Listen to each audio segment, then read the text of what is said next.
Yup. Deep Half Podcast, we live. Week 5, let's get it.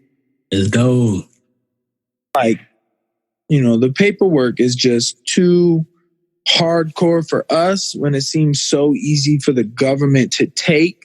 But then if we want anything from the government, we got to go through fire hoops and we got to jump all these strings and and I'm like, I just, bitch, you gonna have to come find me. Shit, I'm about to spend all this while out, and then you just gonna have to come find me. All right, what's up? Hey, wild out there, Perry. Wild out, man. After that performance, no corner, man. You can do what you want. Hey, he did have a corner person. We ain't just gonna disrespect the platinum queen like that, dog. Corner men. I didn't say corner lady, so just to be sounds technical. Sexist to me. It's to sounds be technical. Sexist to me. You didn't have any men in this corner. Mm-hmm. Just to make that clear. Yeah. Mike Perry's a funny dude. What's your thoughts? Funny dude, man. Real quick, nothing has been up with me per se. This has been a very this week has been very meek for me in particular.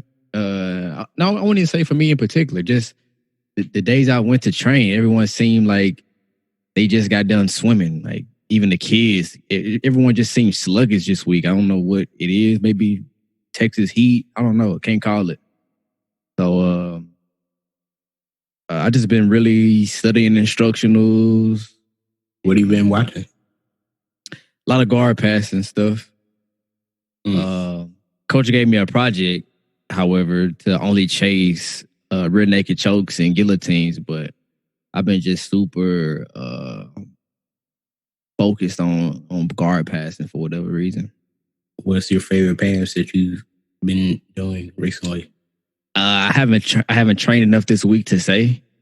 Monday was a gi day, and I usually go light on gi days. And Tuesday I felt sick for the first time in a minute. So that was my first day missing training in a while. So I kind of felt bad about missing yesterday. And today I got the Roni. No, I was sick. I ate a banana, and when I ate the banana, I felt sick. I felt sick in my stomach. I was like, man, what happened, bro? Like I couldn't do nothing. But today I just did drills, and I ain't really rolled this week, tell you the truth. Hope you didn't get nobody to Roni, dog. But speaking of Rona, someone did test positive in my office yesterday. So that's kind of scary. Two people tested positive in my at my job. And they had to shut the whole facility down for 2 days to clean it. No joke, bro. No joke. It seemed like every week we kind of like we'll talk about Corona, but this week it's been like the hot topic for real, especially in Texas. It's the hot topic. Yeah, but did you see that Dallas had like tons of new cases but no deaths? I ain't even been looking at it, bro. Like I already know it's fear mongering, so I ain't even looking at it. I mean, that's kind of good news. I mean, we have tons of cases, but we don't have any new deaths, or not that particular day. I'm sure we have now, but whatever day that was, I want to say it was Monday, I think. Yeah, we had like 600 new cases or something, but zero deaths. So I guess that's good. What I've been noticing with the numbers and how they fluctuate and whatnot is because it's so difficult to get into testing out here. Like certain sites only do 500 cars or 500 in a day. So yeah, like the numbers are gonna seem like they're spiking because they're done so randomized. Like it's not like everybody go on this one day and then they getting the numbers the next day. It's this group of people go this day and then they getting these numbers Thursday or however they do it. So kind of hard to really gauge how bad it is. I mean, it's gonna take some time to actually figure out where the appropriate plan is to go from here. People are saying shut the entire thing down, especially in Texas, like shut everything down again. That could be a solution, but I still think that's a temporary solution. And it still just feels like no one really knows what to do. Mm-hmm. Besides wear a mask. Oh, yeah, definitely. Wear a mask, of course. I got a mask on right now. What are you talking about? It's shocking that adults really find wearing a mask that big of a deal, though. I don't have a problem with people having to wear a mask. I can understand their point. It does kind of feel weird when the government is trying to mandate people to wear a mask, but at the same time, it's not that big of a deal. But I can see people's argument that this is a slippery slope, and then we will start to be mandated to do other things. That's where it's coming from. Yes, that's where the intelligent point of that argument is coming from. It's also just people that's just, crazy, like, oh no, I'm not wearing a mask. It's like Islam and the hijab or something. That's the bad trash part of that argument, but or that side of the fence, but whatever. For me, training has been not good. Trash training. Because we scaled back on classes again due to the number of cases, so we just had to scale back again. I just do not like that. I understand it 100%. I understand it. It throws the whole game off. Try back to doing that trash drills and light rolling. Drills. No rolling. It hasn't even been. I haven't had a jiu-jitsu class since Sunday. Like, I haven't actually rolled with anybody or grappled with anybody since Sunday. Sunday was good though. Sunday was weird. I got called out on social media by some white belts. Like, they were calling me out. It was strange. It wasn't like a friendly, like, oh, I'm gonna roll with you and I'm gonna finally get you this time. No, it was like they genuinely thought that I just sucked for some reason. But how did they know you went to that gym? How did they know you went to that gym? Because they were also in that gym, but we just never rolled before. We never partnered up because it's only been one training partner, so we haven't partnered up in a while. I guess even since before quarantine. So I guess they thought they were so much better, or I got a lot worse, or whatever. But it didn't turn out that way. What, they smashed on you? No, I did whatever I wanted. No, man, it's weird how other people see you. The differences between how you see yourself and how other people see you. It's interesting. But yeah, that was it. You think that's a bias of their own, or what would you say that's bias on both parts? A bias of me, of my own self and my own abilities, my own bias, and a bias of themselves, their own abilities in comparison. It's a bias. I think it's a bias both ways. Yeah, I always say like XYZ person doesn't really know how good I am per se. Like if they think that I'm not good, I still say they don't know how good I am. And if they think I am good, I still say they don't know how good I am. So it's 100% biased. Yeah, I can see that. I don't think I'm good though. I just think I'm better than a lot of people. That's just always my frame of mind. don't think of myself as just being a cold killer, even though I say that in jest oftentimes, but I just don't think everyone else is as good as. I don't think everyone else is good. I just think people suck, and they just are slightly better than other people around them, and so they start to think that they're very good at it. That's striking. That's jiu-jitsu, grappling, MMA as a whole. Like, if you're the big fish in the small pond, you start to think that you're an actual big fish. But no, you're not a shark. You're just a little tadpole in the grand scheme of things. Could be. Or, I mean, it just depends on where you go. You drop, it's only going to be so many great whites. It's only a select few of those. So if you so you can be a big fish and that's good. It just depends on where you are. You can be a big fish in a regional tournament. That's cool. You're gonna get a lot of accolades.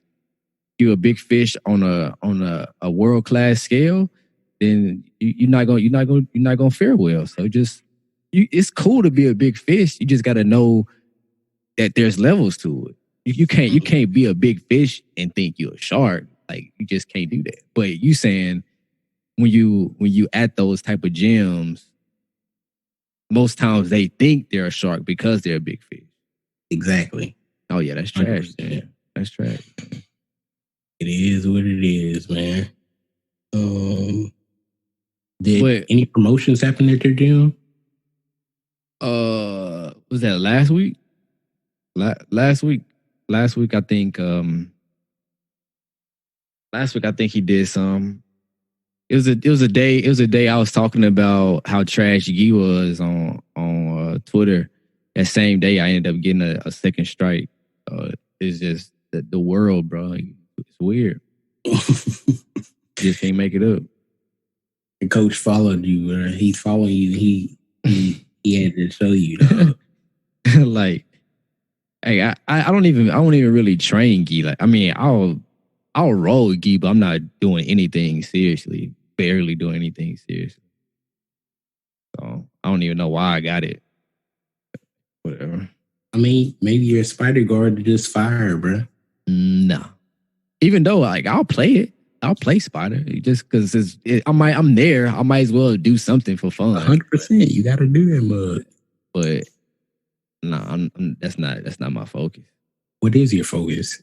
I don't think I've ever really asked you that. What's your focus in this? You sound like you was really concerned, bro. Like you interviewing me or something. What's your focus? I'm just asking. I haven't talked to you here for. I'm just asking. Well, me and Coach, we talked it out this probably like 3 weeks ago. We talked it out like 3 weeks ago. I was debating on going to an MMA gym and actually getting ready for an AMI fight or something, but I was just making that move, and he was like, "Well, what do you really want to do?" And I was like, "Well, I want to do MMA. I mean, I want to do jiu-jitsu, but it's really not as much of a financial gain as in MMA. We can get into that later on too. It's really not a financial gain as it is in MMA." But he was like, "But where's your heart at?" It's like, you can make money in jiu-jitsu doing XYZ. Pretty much, long story short, this year I'm just going to focus primarily on jits, trying to compete as much as I possibly can, sponsor if possible. I mean, it's probably not likely in a year, but who knows? Just actually competing a lot more than what I should be, or than what I was before. And then the next year we'll reassess, and then I'll see if I want to actually target more jiu-jitsu or actually get into MMA. But we'll see. You are a purple belt, a high-level purple belt. You should be able to get sponsors, compete often, all of those things. You're able to do. You have the skills and the ability to do that. I don't know how easy it is or hard it is to get sponsors. I have no idea. I know. You haven't tried. Yeah, because I don't have anything to offer. Like, I haven't. Skills. Yeah, but how do they know? I'm saying you have to present that and show that. You have to start winning tournaments. You have to start putting out instructionals like things on Instagram, little bits and tricks and tips and things of that nature. You don't do nothing. You just see. Check this out. Check this out, though. Check this out. Go ahead. Now that you said instructionals, how do you go about doing that without completely biting someone else? All these instructionals and this knowledge I'm gaining, yeah, cool. But how can I go online and pretty much regurgitate what Danaher or Gordon said on the instruction? How can I? I mean, you have a certain way of doing it. You might have a certain way of doing it, or you might just find it from a different position, or you could just show it. Period. Like, you don't know how many times have people showed in a basic armbar. Nobody has rights to that armbar. Nobody's like, oh no, you copied our armbar from freaking Gracie. You just showing the armbar on Instagram. That's it. I feel you. Yeah, no one has the rights over these moves. You can do yours. Since we talking about focuses, what you got? I mean, this is my focus as far as jiu-jitsu. A weird year. Period. This year, you can go on this year, the rest of this year, or 6 months. All right. Same thing as always, man. I'm just trying to get a fight. Right now, I'm trying to get back in shape, and then I can actually start to request a fight. But I got to get back in shape. That's the immediate goal. Yeah, I'm just way too heavy right now. What you weighing right now? 160, 159. Bro, that's the heaviest you've been. I know. In my life. What are you doing different? Nothing. That's the problem. Bro, how are you 160, dog? Exactly. Way too heavy, dog. Give me some tips, bro. Like, what are you eating? Let me get about 10 pounds up off of you. What am I eating? Yeah. Yogurt. Yogurt with granola. That's like pretty much all I eat most. Like regular yogurt or Greek yogurt? Regular yogurt. I don't do Greek yogurt. Just yogurt with granola in it. And that's about it, bro. It's just because it's just because I wasn't working out. It's not actually like I was eating bad, like I would eat, I don't know, in and out or anything. I don't do anything. I just eat yogurt, granola, raisinets. I know what you're on. You're on that acai and that Jesus. That's what you on, bro. Come on, man. Acai. That acai, bro. That's what you on. Bro, speaking of, someone was trying to say that on the low. For real? Yeah, trying to say it on the low because I appear bigger, but it's just fat. But it appears like, I guess, in my rash guard and stuff, it can seem like I'm, blew up, bro. Like I'm muscular, but I'm not at all. And they're like, bro, what you doing, bro? I ain't think you gonna be the one to do it. I was like, what are you talking about? You don't blew up. Oh, get out of here. Oh. Yeah. It's all good, bro. You on that yogurt, all right? Yeah. Telling you, bro. Vanilla yogurt, dog. It's the... What, Yoplait? Yoplait, bro.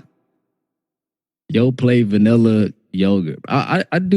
I thought I was doing something with the Greek yogurt because I do that pretty faithfully, but maybe it's just because your metabolism's slowing down or something, bro. It's got to be something. Maybe. It can't be yogurt and granola, bro. I'm telling you, yogurt and granola, dog. I mean, I should probably get the fat-free yogurt, but I just picked the regular yogurt because it's just like, I don't want no fat-free yogurt. I mean, I've never even tried it, but yeah, I have a lot of it. That's probably like the main thing. I just eat a lot of it. Like actual meals of just yogurt and granola. Like it's ridiculous. That croissants. I have like a croissant sometimes. That's about it.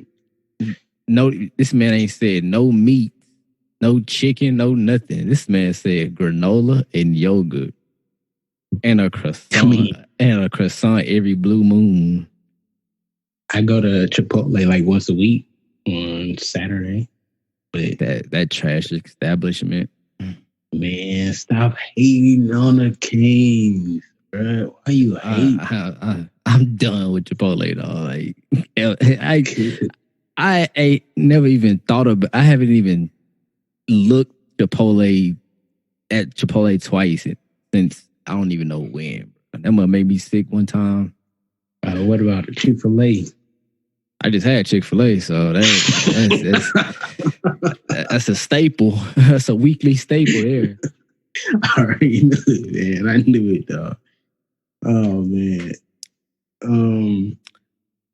You want to get into this card? Let's get it.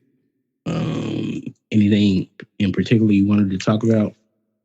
This card, I didn't tune in until the last. This card I didn't really pay attention to be honest, until the Mike Perry. I was a casual this card. I paid attention mostly to the two, the co and the main, but I did catch the third round of was it the third round? Yeah, the third round of Luis Pena in the Worthy fight. I did see that one. That was tough, man. I don't know what Karma Worthy does, but it works. He was just hitting Pena with this right hand. It was just tagging him. Got a very herky-jerky game. It looks weird, but it works, man. It works. And Lewis had to shoot. It wasn't a good shot, and then he wasn't able to defend the guillotine. Karma did that like power guillotine, and then that was a wrap. Yeah, that's one of the hardest gillies to defend. He was trying to do the over the shoulder clamp, but he wasn't doing it all the way correctly. Yeah, he was like, I think he was actually just trying to pass. It didn't seem like he was trying to go over the shoulder to me. It looked like he was still trying to like either feed his arm through to go to an arm triangle. To an arm and guillotine, or trying to establish the underhook to pass. That's what it looked like to me. When I saw the replay, I saw him twice try to reach for it, but you can see Worthy like lifting up his elbow even higher, and that's when he switched to like the super power one, because he reached Luis once, and then Karma lifted up again, and he reached twice, and that's when it was just a wrap. He didn't swing his whole shoulder around. You gotta swing your whole. You can't just whip that mud around. Exactly, 100%. So that was tough, but I didn't know. Luis Pena had. I thought he was like just a strictly striker, but I guess we're training at Acai. Your grappling and your wrestling is gonna have to get better, or you just gonna get swallowed. I didn't know he was that well versed. I think he has like probably more submissions on his record. I did not know that. I thought he was strictly a striker, bro. Yeah, he has 4 submissions on his record and 2 KOs. So, dang. Yeah, I think he tries to be too much of a striker. Oh no! Now that we're on this, we're talking about this. We got to talk about finishing from the back. He had Karma Worthy's back the entire second round and could not finish. We have to address this. This can't just be something, I won that round. No, if I have someone's back for a whole round, you have to finish that. But he paid for it with this guillotine that he had to submit to. You gotta finish it, or you gotta like flatten them out and do serious damage, like let's say a John did to Gustafson the second fight. You gotta do something. Like you said, you gotta make them pay for it. Because I didn't see the second round. You're talking about Luis had his back, right? Yes, he had Karma's back for the entire, or I want to say 4 minutes and 20 seconds of the second round. Yeah, that's ridiculous. Yeah, he was, as you were saying, try to do the switcheroo. He was trying to do that. They loved it. He was trying to get some strikes off. Not really establishing a side as far as keeping them on the side, or of course, no kind of arm trapping, no kind of hand trapping at all. It's just it's tough, man. I'm telling you, that's going to be the next level. But you would think arm trapping would already be a big thing though now because of BJ Penn. Yeah, BJ Penn was doing this years ago. Exactly, but no, people just attributed that to his flexibility. So they just were like, "Oh, he's flexible in the legs; he can do it." There's no use in trying; no one else can do it because his legs are flexible. It's weird things people tell themselves to stop them from being able to do anything. You know what's funny though? As great of a back taker Damian Maia was, I don't even think he was that big of a fan of arm trapping. He wasn't. And that's why he was able to get stalled out by guys just on their backs. And you're a world championship black belt and getting stalled out by guys for entire rounds, and he would gas himself out because they would stand up and he's on their back holding on and gassing his legs and stuff out, trying to fish for the choke. It's I'm telling you, this next generation is going to be something to watch, man. Who's leading that wave? As far as back takers? As far as back takers that's trapping the arms. I think Gilbert Burns can do some good stuff on the back. As far as trapping, man, it's tough in the UFC right now. As I'm thinking, it's tough. I can't think of anybody that's actually trapping. That's what I'm saying, bro. I don't even know who the next wave of fighters doing that would be. Yeah, it's tough. Even in my gym, they aren't keen on teaching people how to finish from the back. They're just like sink it in or soften them up with punches and then sink in the choke. It's like it's no real step-by-step guide of what you want to do and accomplish from the back. Yeah, you know what will help with that too, right? What? Coaches that, like, when I'm done with the sport as far as competing and I get into coaching, I want to be so in tune with what's going on that I want to stay ahead. Or not even stay ahead. I want to at least like be able to keep up with everybody. I don't want to be so out of the loop with my principles and what I'm doing that when someone traps the arm, I think this is something new. I don't want to be that type of coach. So I say that to say, if you're seeing people trapping arms, like let's say there's a UFC event and someone does something freaky deaky and everybody like, oh, that's the coolest thing. Oh, that's dope. That's dope. How about you implement that into the curriculum one week? How about you study that move, study what he did, and implement that so your fighter or athlete won't be surprised if he happens to see that move in the future? But it's too commonly practiced that in MMA gyms.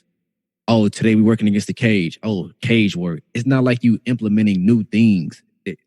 The new stuff comes on, I guess you're doing your own research. And a lot of fighters, they don't do their own research. Am I making sense?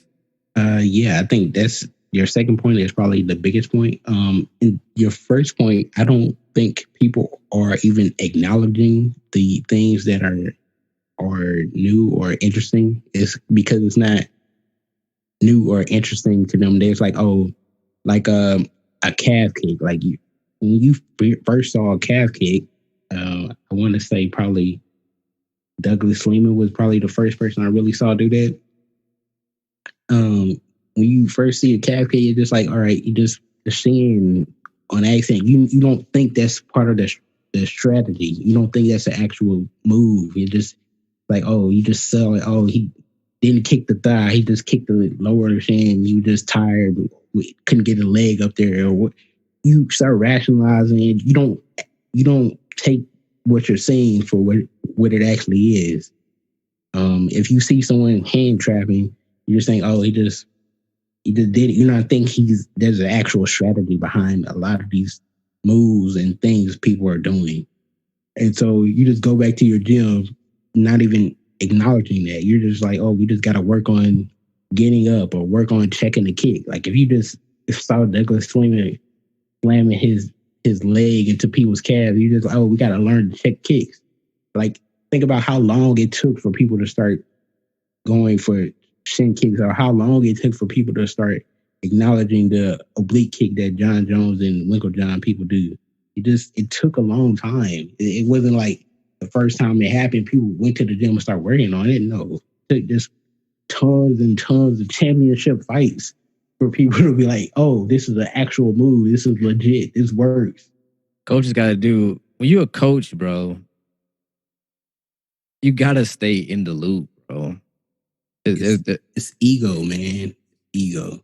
There's no way around it. There's even if you're not a fan, like per se. I used to be a fan of rubber guard, but now I'm not as big of a fan. I'm still gonna acknowledge that for some people that will work. I'm still gonna acknowledge that, hey, this is something to keep in mind if he does X, Y, Z. I'm not gonna just completely write it off just because I think it's a trash technique or I don't believe in it per se. There's somebody that's actually doing great things with this particular thing. Let your fighters know. Let your athletes know. Hey, he gonna do this. Hey, he gonna do this. Not, hey, you gonna break your foot. Right. You have to think about it from their perspective. You only have a certain amount of time. You only have a certain amount of years. You only have a certain amount of classes and opportunities. Like, what are you going to focus on teaching and getting across? You're going to focus on that jab. You're going to focus on maybe your footwork, getting up, getting off the cage, those kind of things. You can't. It's hard to focus on the. I don't even want to call it flashy things because I don't think these things are necessarily flashy. But the less fundamental things. Those things usually happen because of like a one weird, oh, he's a wacky coach and he teaches this, or one weird fighter or someone who is like, oh, snap, I can do this. I can learn this spin elbow and I can train that on my own and stuff. Those kind of things is what happens. But yeah, that's all I wanted to talk about as far as finishing on the bag, man. People got to learn to finish on the bag. Big facts.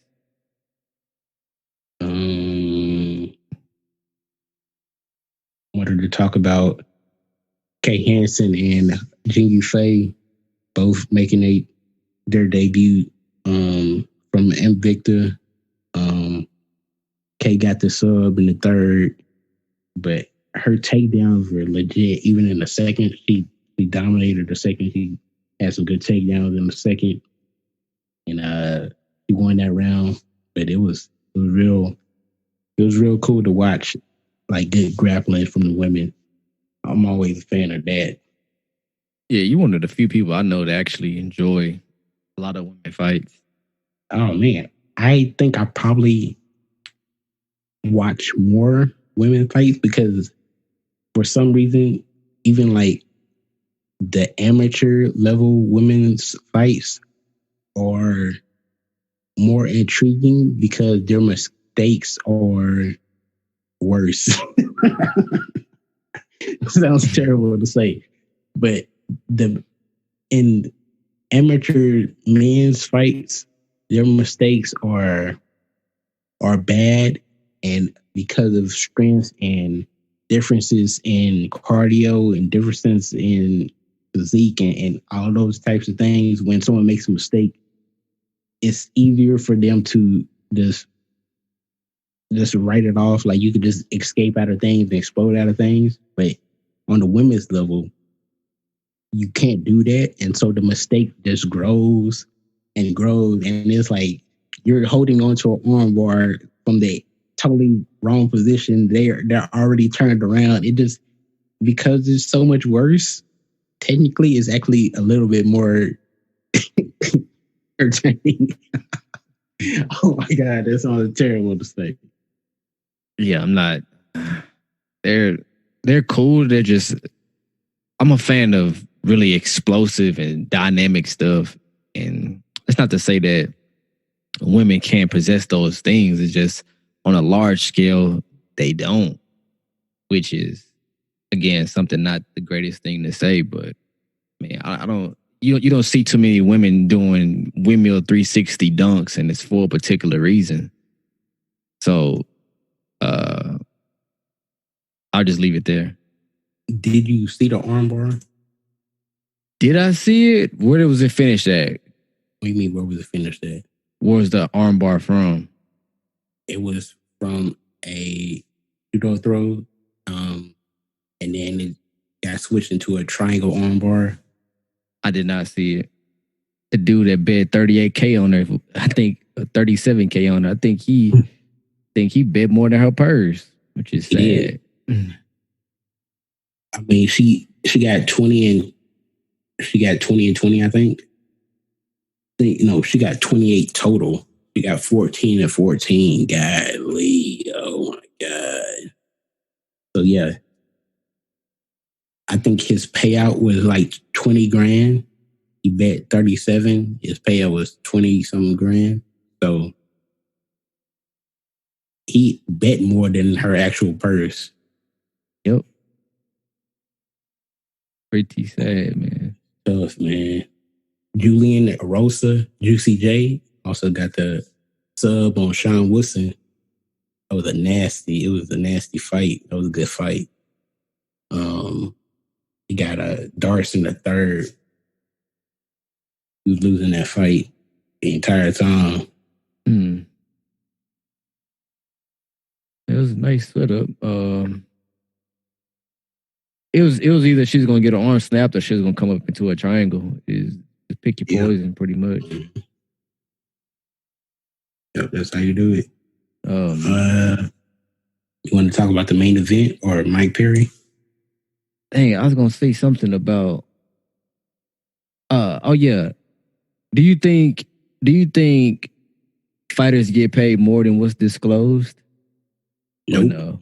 No. The only thing that doesn't get disclosed is like their sponsorship money from Reebok. That's like $2 and 20% off of some shorts. And that's it. See, I think this is interesting, and it could be just fighters being materialistic, what have you. But I see fighters wearing Gucci and Burberry and all kind of stuff, but let the fans tell it. Fighters barely get paid any money, or they barely making it. But bro, nobody was wearing Gucci and stuff besides Conor McGregor, bro, and John Jones. Like, bro, you sleep. I seen he just fought last week. I'm forgetting his name. Fight of the year. What's his name? I'm forgetting it. Fight of the year candidate. Shane Burgos. I seen Shane Burgos. Go ahead. I seen Shane Burgos in the Gucci, had a Gucci belt, Gucci shirt on. Like, these dudes not broke, bro. Somebody lying somewhere down the line. Even DC said it. DC said it on Ariel Helwani's show. He said that they don't get paid what is actually disclosed.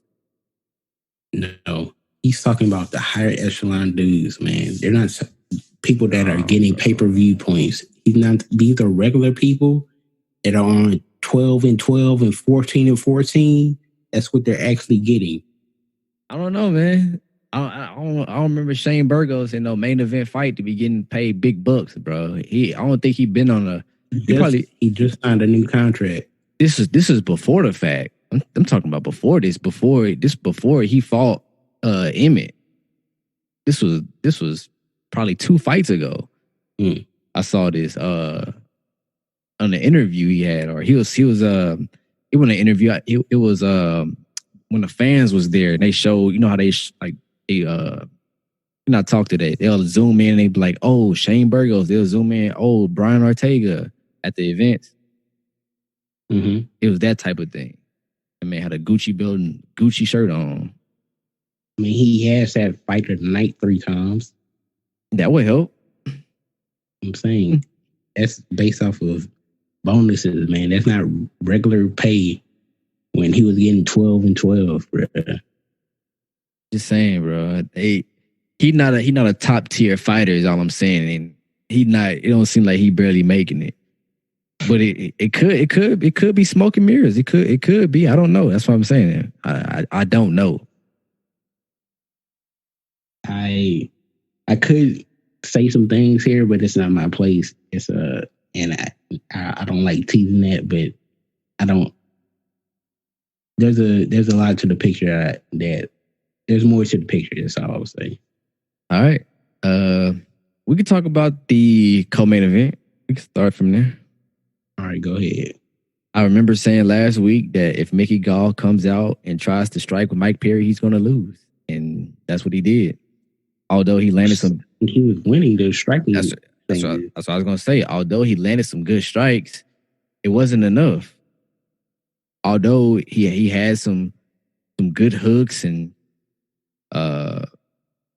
he was bicycling a lot. His hands actually looked better, but it wasn't great in any regard. It was decent, but I just knew that it wasn't going to be enough. And really, I wouldn't say that he was by far winning the striking exchange. In the third? It went all 3 rounds. He was crumbling in the 3rd round. Oh yeah, he was gassed he was gassed like halfway through the 2nd. Yeah, I mean, I think they said all the judges scored either the 1st or the 2nd round for him. I want to say the 1st round, but he was gassed halfway through the 2nd. I didn't expect him to get out-grappled to that degree. He was completely out-grappled. He got mounted, I want to say, twice. He couldn't take Perry down at all. It was not great. It was terrible. He definitely got smashed on in the grappling department. Definitely. And this is Mickey Gall, who's Gracie, Jits, black belt, you name it. Now the question is Mickey Gall a gimmick fighter? Explain. Pull up his record for me, please. So, Mike Jackson, CM Punk, Sage Northcutt. That's the only time he's strung together, wins back to back. Yeah, I don't mean that. That means a lot, bro. What does that mean? That means that you a gimmick fighter. What do you just have matchups back to back? You can win one, lose one. That don't mean you're a gimmick fighter.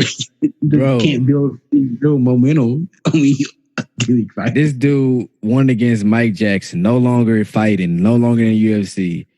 Mike Jackson is a photographer. So, you furthering my point. Yeah, I'm saying you give. I'm saying listen to that point. I'm agreeing with you. Mike Jackson, cool dude, but not UFC caliber. CM Punk, cool dude, not UFC caliber. Sage Northcutt, no comment, but he's... What's that no comment for? I don't know. I don't know if he's cool. I'm not going to say I don't know if he's cool. So I'm just not going to comment. But as far as his fighting ability, it's there. It's UFC talent. Yeah. That's probably his only credible win, even though at the time, Sage wasn't he wasn't great at grappling. Even though he was training at Team Alpha Male, I don't know if he's always been training there, but I know. Anyways, Sage Northcutt, not so great on the ground. I think he almost popped Mickey, if I'm not mistaken. That fight, I think he almost did. beat Dropped him. him. Yeah, He dropped him. So there's that. Randy Brown, that was I think if I remember that correctly, did he gas out that fight? Yeah. Gassed out, was staying in guard the entire time or staying side control. Couldn't do anything. So anytime there's top level competition, Mickey doesn't fare well. Diego Sanchez completely smashed on him. Literally smashed on him. Smashed on that dude. So and with his cornerman, that's what we need to talk about. How you lose 2 fights with people with no cornerman. that's what needs to be talked about, bro. That's pretty sad, bro. Yes, Diego with his crazy cornerman talking about whatever he's talking about. Lost against Mike Perry with his cornerman talking about, you look good, babe, and then give punch him in the ice. face. where you want your ice? My head. Like, come on, bro. So you gotta make some changes. Where you want your ice? Yo. If that was a part of that dude's team, bro, like, you gotta be embarrassed. Bro. But what could he have done differently though? Like how could Mickey have won that fight? Even if with the best coaches, how could he have won that fight? I think he started to believe that he actually had hands. But that's cool. Even if he didn't have hands, he got out grappled. I know. I'm saying because he actually thought he has hands. That was probably what he has been training for the past X couple of months. Is just boxing. And when you do that, you just assume that your grappling is on point and you'll be able to take the dude down or you'll be able to win any kind of grappling exchanges. But no, if you're not actually working it, you're not actually doing it on a consistent basis, if you're not improving, if you're just being consistent and you're not actually improving and getting better, you're going to look like a fool in the next fight. That's what happened. But even in the fight with Randy Brown, he didn't look good. Like, his grappling just did not look good. Or the one with Diego Sanchez. Like, all his fights that he lost, he got out grappled. For sure. You're supposed to be the star grappler. And all the fights he loses, you getting out grappled. Whoa, bro. Nobody is talking about this. Yep. You out grapple Sage Northcutt and then you cold, dog. Come on. And CM Punk. You know, I just find it funny because I remember Mike Perry was saying before how he didn't like when dudes did jiu-jitsu and wrestling and stuff like that. I just find it funny that it's all coming full circle. And now that's what he's saying, that he mostly trains is jiu-jitsu. Who Mike Perry. Mike Perry. It was, I don't remember what fight it was. Probably, pull up his record real quick. Cowboy fight. He was saying that he didn't fight jiu-jitsu. I mean, he didn't train jiu-jitsu. It was before that one. It was probably the Ponzinibbio fight, or maybe Max Griffin. It was one of those two fights where I think it was like a IG Live or something. He was talking about how he don't like jiu-jitsu, and I think after the Max Griffin fight, that's when he found a new coach, that black coach, to start working on his grappling and whatnot. Because before that, he was like, I don't like when that guys come and wrestle on me and lay on me. Like, I'm here to fight. I'm here to use these paws. But now, that's how he ended up pretty much controlling the fight. It's hard to not have good jiu-jitsu now in this time of day. What do you mean? It's very easy not to have good to be successful. It's the only person that's doing that now that is a champion is Izzy. But Izzy claims that his jits is good. It's been good enough whenever he's needed it thus far. Yeah, he almost subbed Kelvin Gastelum, 10 planet black belt. I mean, he was a brown belt at the time, but okay, I got you. I understand what you're saying. High elbow guillotine, triangles. Like I understand what you're saying. Yeah, he's been good enough to do what he needed to do up to this point. I make the same argument for Khabib as far as his striking. Like, people always talk, oh, his striking is just so terrible. No, it just has to be good enough to complement his actual thing he wants to do, which is grapple you and be a pulping to you. That's all it has to. All it has to do is just be good enough to where he can actually use his strength. Nah, if people still saying his striking is trash, they sleep. They just not paying attention. Bro, he got his chin up in the air every time Allied Quinta almost touches him. I'm sure Conor McGregor and Tony Ferguson are looking at this and licking their chops, bro. Well, I was saying that before, so. I think it's I think it's hard to be Khabib because he has that Floyd effect, but in MMA, which is a sport that's so much more dangerous. And what I mean by that is the Floyd effect to me is everybody looking to see when it is you're gonna lose. And if it's gonna be that night that you lose. So anytime Khabib is in any small percent of danger, it's like magnified. Because people thinking that was that person's chance to actually reveal Boogeyman, like the Scooby-Doo thing when they unveiling the ghost. It's like, oh, who's the first person that's really gonna show Khabib's biggest weakness? Dustin Poirier. We're gonna get into that. Him almost coming close to the guillotine and all of this stuff. Anytime Khabib is in danger, the Michael Johnson. People love talking about the Michael Johnson. How he's wobbly and he's rocked.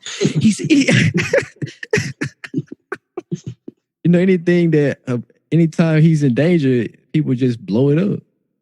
Yeah, it's the standard is just so high. The expectation is so high that anything that makes them look relatively human, it's like, oh snap, that's the flaw right there. That's the weakness. That's what it is. That's they falling off. He's out of his prime. All of those type of things start to be said because his prime. Is so high. He out of his prime. Yeah, bro. Yeah. That's probably gonna be the Tony thing next. If Tony comes out and has I heard Darren Hooker calling him out. If Tony comes out and gets smashed on, I think everyone's gonna write him off. Oh yeah, they would. I mean, Tony is what, 36, 37 now.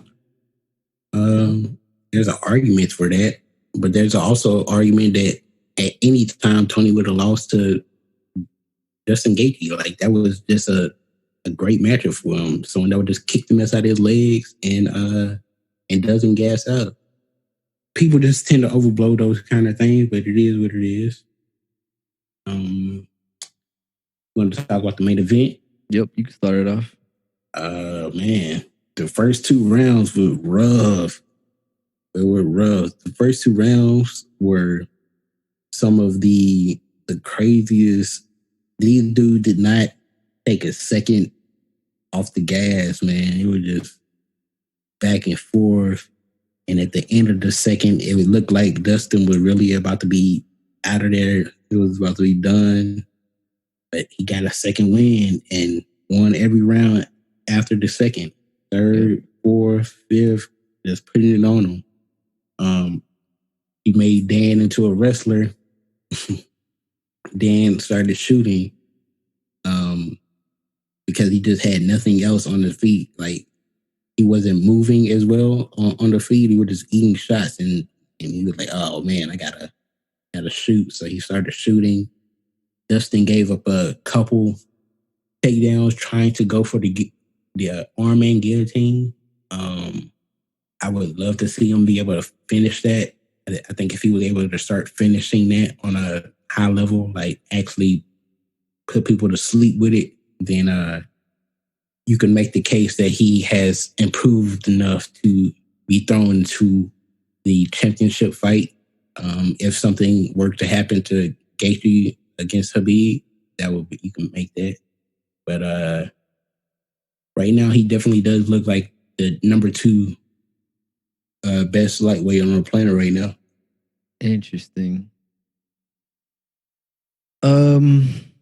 I'll speak on the arm and guillotine thing because I haven't really seen anyone talk about it.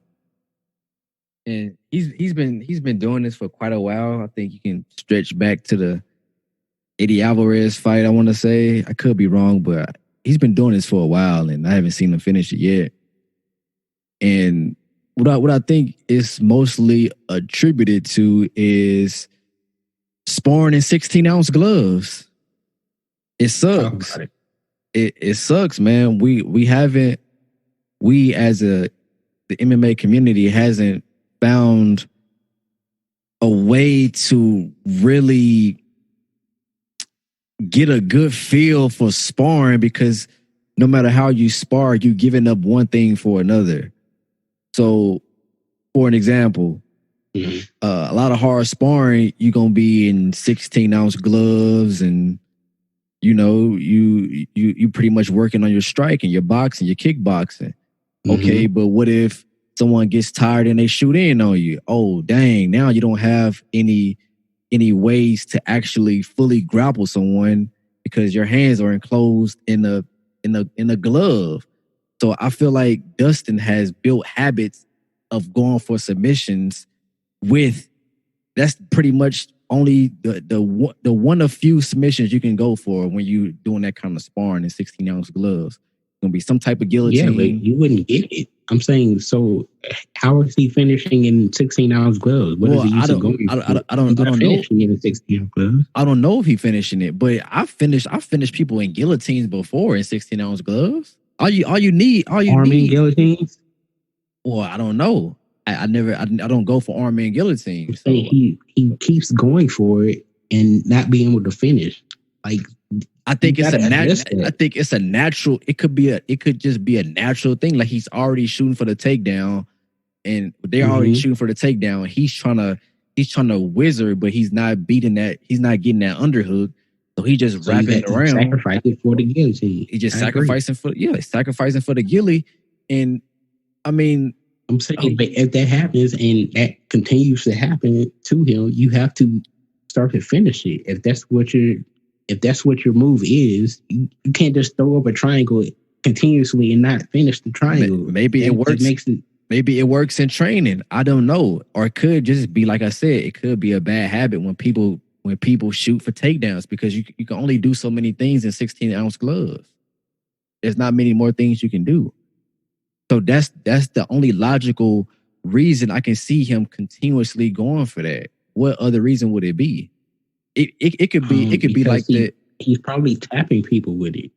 That's what I'm saying. Who knows what's going on in training? Tapping like people who aren't especially good at defending guillotines or aren't especially good grapplers.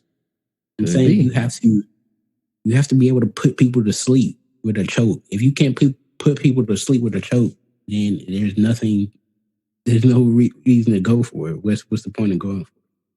I would agree.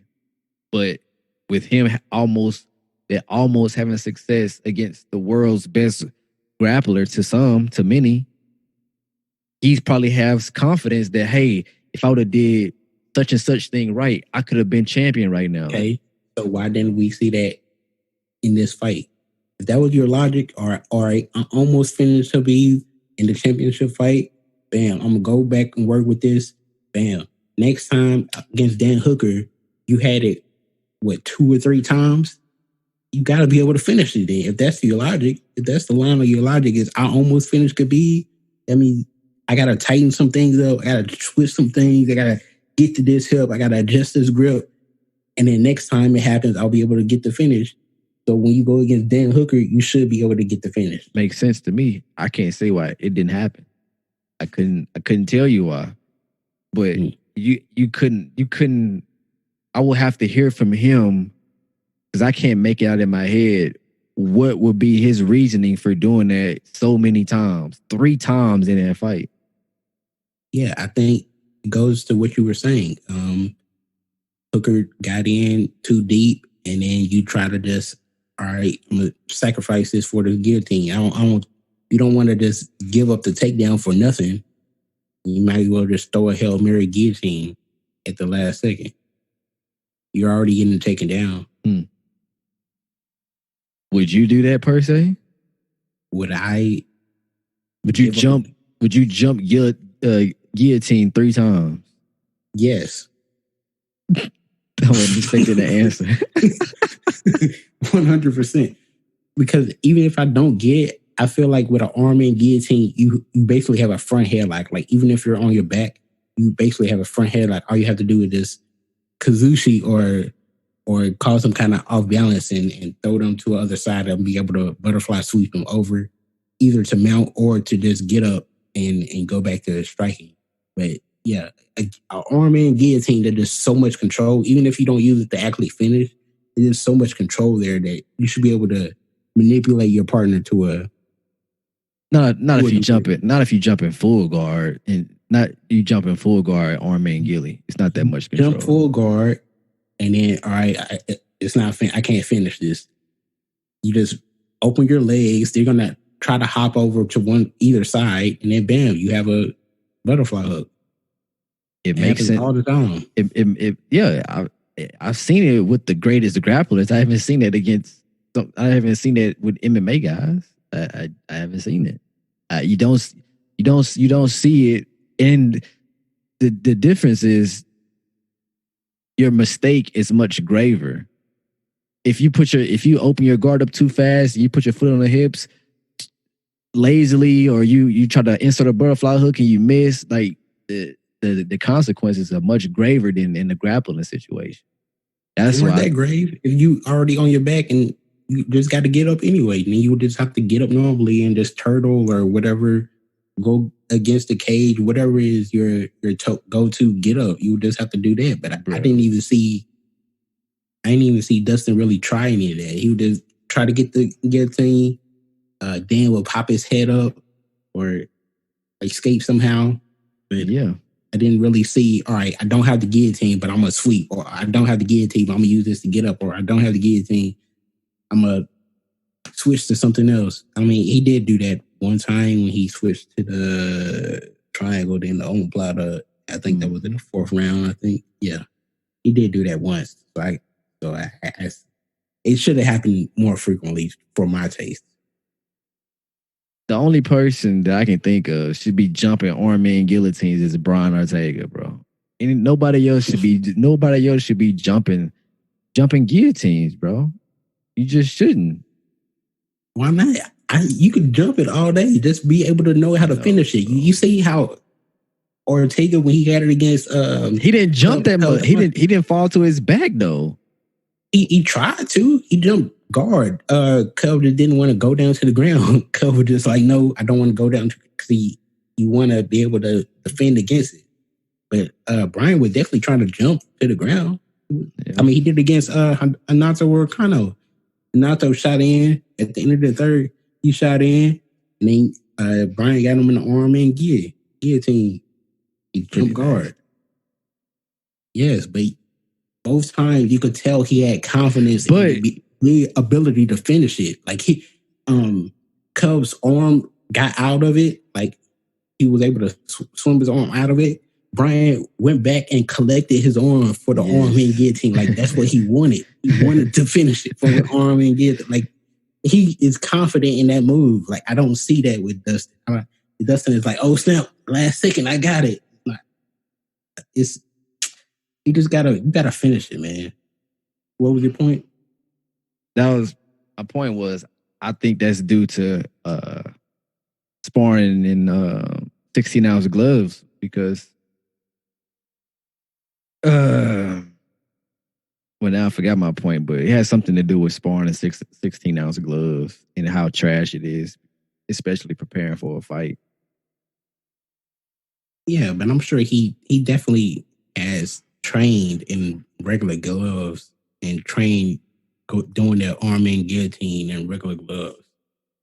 Well, there it is. My point was basically how training MMA, getting ready for a fight is such a hard thing to do because any other sport like kickboxing or boxing, you can actually train in what you're gonna do and go full blast. In MMA, you can't per se do that. Yeah, you can spar in 4 ounce gloves, but you still gonna have to take some of the sting off unless you just want to like kill each other. Now, and then if you put on 16-ounce gloves, yeah, you can really wing at each other, but now you can't grapple. It's always something you got to give up, and I think that's one of the hardest things. That's why I said that's probably why he built that bad habit, because you giving up one thing for another. There's no way around it. It's a great thing about the sport, but also a terrible thing about the sport. We just have so many options, hard to fit them all training wise. As far as his performance, let's see, what do I say about his performance? Grit, tough, tenacity. What's some other adjectives that describe that? Just sheer will to win, bro. Like a lot of people could have given up in that second round. That 100%. knee at the end of the round, him dazed, going back to his corner. A lot of people could have rolled over and said it's just not my night. A lot of people could have did that. Leg kicks, Dan in the first 2 rounds was mixing up things so well. It was just beautiful to watch. I don't know what stopped. I think in the 3rd round, he came in. I don't know what happened. I have to rewatch the 3rd round and see what happened differently. But the first 2 rounds was just pure class. It was a sequence where he went head, body, leg, body, head. It was just beauty. I'm talking about Dan. Just great from both sides. The ability to take punches. The rate at which these guys was going at each other nonstop. You couldn't ask for a better main event than that, man. Yeah. It was interesting how Dan gassed out. Like he was still in the fight, but he definitely gassed out. Like he wasn't throwing nearly as many leg kicks after the 2nd round. He wasn't throwing much from standing. His activity definitely tapered off during the 3rd and especially in the 5th. The 5th was just like tough. But yeah, I think he really thought he was going to put him away in the 2nd or at the very least at the end of the 3rd because he was just landing so frequently. He was landing everything. So I think he really just kind of gassed himself out doing that. It could have. Now I think about it, it could have been that last barrage in the 2nd round because exactly they was trading hooks, man. Well, they wouldn't even trading. It was mostly no training. It was Dustin trying to survive. Yeah, it was nasty. Countered it. It was like 11 punch combo. How did he weather that storm? I don't know. That's the diamond for you. Oh man, well, that was UFC on ESPN 12. We have no card this week. Of course, for some reason, 4th of July, you think, 4th of July on a Saturday, that's fireworks with the fireworks. That's the time to actually throw down. Nope, no card. Well, we got when is, I know this off topic, but when the NBA season start? I have no idea. I think they just released the schedule. Yeah, that's the 30th. The 30th, even further away. Yeah. I wonder what these other organizations is thinking about. I was just talking to one of these, talking to the guys at the gym, and he's training one of the guys from the gym to be MMA fighter. They got their own private session going, and I was asking him, I was like, "What's the news on these regional fights?" He was like, "Man, ain't nothing going on," and blah blah blah. So I wonder when regional events are gonna start coming along, and when Bellator and one championship, well, one probably really far away. These other organizations, they're gonna start putting fights together. I want to say one is the one that's starting before Bellator. One is starting in about a month. I want to say. Yeah, one is starting soon. Bellator is the one they're doing nothing. Yeah, one is starting at the end of the month. Dope. Bellator hasn't put out anything. They haven't said anything. They haven't even. Nothing has happened on the Bellator front. LFA is coming back. I want to say in 2 weeks. So that's a smaller show that's coming back. Yeah. On the jiu-jitsu front, Fight to Win has been putting on shows left to right. Yep. And you have not gotten a single one in Dallas, left to right. Every weekend they've been putting on shows. Gary Tonin, Gordon Ryan. But nope, you like, nah, I'm good. I haven't. What the heck? I think that's something that my coach got put in for. I ain't got no control over that. No, you put in for that. No, you can do it. You can do it, but your coach has the pull. Like coach. It's Seth really likes a girl at the gym that's really good. So they in conversation. So if there's an opening spot for my weight class, I'm sure coach would probably tell them to slide my name in. And I don't think I haven't looked at the schedule, so I don't know. I get the emails.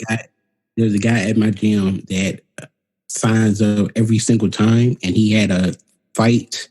He had a match scheduled for this past weekend, but it was against a guy that was a lot better than him. And even though I told him he should just do it, because even if you lose, who cares? So what? It's just jiu-jitsu. You're not gonna die. It's not a fight. It's not like you're going against you're not fighting. Like you need the experience, especially him. He's just a blue belt. He needs the experience. But the coach is in the gym decided against it. I don't know why. So he didn't do it. But I definitely think he should have taken the fight. Either way, taken the match rather. Either way, though, he didn't. Probably it looks bad for the gym. You don't want to. Your brand is attached to it, and you don't want to just completely smoke a dude from a gym that has your name tied to it. But you should. It should come with the knowledge that this guy that he's going against is a lot better than him. Don't matter. Because what good is it doing for him then? If that dude is already a lot better, just getting competition time. You just need to compete often a lot just to get the jitters out, just to get the feeling of, oh, this is a competition. This really matters. You just need to scale everything down to where it's just normal. To where I compete 3 times a month. It's nothing is no big deal. Yeah, I would love that level. 3 times a month. Shit. The only thing about it, 3 times a month, I get hurt every time I compete. Literally, every time. No, I know why. It's because of that gym, bro. That gym, it's too cold in there. It's too cold for us to be competing like that, bro. Way too cold in there. Competed in the same gym that you have competed in. Doing. And you get hurt too. What the heck? I don't get hurt in that gym. I get hurt before that. I get hurt. You got hurt last time. What are you talking about? Oh, I got subbed. So what? It's not there wasn't an injury because it was cold. It was cold, hot. It could be whatever. I got subbed. Injuries. The temperature of your body has a lot to do with stuff flaring up and stuff. All of that. No, I left my foot out there. Even my foot. Even Gordon, when he went against what's homeboy name? The heavyweight from UFC, who he subbed him with a triangle from Mount. Or not Triangle from Mount. He got the mount from Triangle. Josh Barnett. He was even saying how he didn't want to use butterfly guard because it was too cold in there. He was going to freaking outstretch his hamstring. Like the temperature of a place. I literally heard him say that it was too cold in there. I remember that verbatim. He said he didn't want to play butterfly guard because it was too cold. And he was going. That's how he swept them. So that makes no sense. He said that he was hesitant to play it. He didn't want to really do that. Besides the point, I know what I'm talking about. It's cold in there. That's why I get it. Not because you suck. It's the temperature. Got it. Temperature, bro. Got you. I'm getting hurt, and I'm doing the subbing. How does that work out? Subbing children, subbing teenagers. You love it. But don't put them in an adult pro division. Keep them right somewhere else. Right. Oh man. Competition needs to come back, man. I thought I was going to be able to get a lot more competition this year, bro. I had set everything up to where I was going to be able to compete on a regular basis, bro. But I know, but pandemic hit, bro. They just don't want me to win, bro. They don't want me to win, bro. Got to have a whole pandemic just to stop the kid, bro. Come on. You know what's no Tony, no hubby. Hey. Bruh. That's the worst part of it, bro. That's how. That's everything, bro. Tripping over wires, tiramisu, then a pandemic, bro. Just everything imaginable, dog. You can't make it up. You just can't. It's like a parody. It's like, oh, what else can go down? Oh, meteor hits Earth. Tony versus Ferguson versus the 6th schedule. Meteor strikes Earth, bro. It was just ridiculous. Hate to see it. But you know what I was thinking about? I was talking to my girl about this because she was like, that's a long story. Anyways, I had said, yeah, my cousin had did that. My cousin had a girl had sent him a long message, and he was like, "Yeah, I'm not finna read all that, but I hope everything is good in life." Yeah, what's the problem? What's wrong with you, bro? What's the problem? Because I can hear you saying that in your voice, bro. Because I actually said that in my text. That's what I actually say. You're like, "Yup, I'm not finna read all that, but imagine being hurt, bro." Imagine. She shouldn't have, there's no need for all of that. What she had to say was important, bro. Bruh. Otherwise, she wouldn't have sent you a paragraph. Bro, there's no reason to send essays via text. There's no reason. You're not gonna pick up the phone. Facts. just say that. Save it. So how she gonna communicate what she need to communicate? Save it. People need closure, bro. Send mail. Send carrier pigeon. I don't care what you gotta do, dog. You can't pen pal you. She could. I'm not gonna read that either. What this long reading that crap? What? So you literally you sit there and she was like, no. I'm gonna open it, I'm gonna tear that mug on. Look for money. Oh, there ain't no money in this. I'm talking about the text, bro. The text you received it and you was like, nah, I'm not finna read all that. You literally said that. Yes, it is what it is. It's gonna be a tough 2 weeks. I'm gonna actually have to do some homework, bro. Ooh. And get some topics for these next 2 weeks. No UFC called. Who got to do that? I don't know what you're talking about. Who's that Pokemon? We'll see, man. Hope y'all have a good 4th. Yeah, man. Good 4th. Y'all be safe out there. Don't blow off your fingers. Don't blow off your eye and become Michael Bisping. Have fun. All that. And I just want y'all to know, all I need is two things: Jesus and Acai.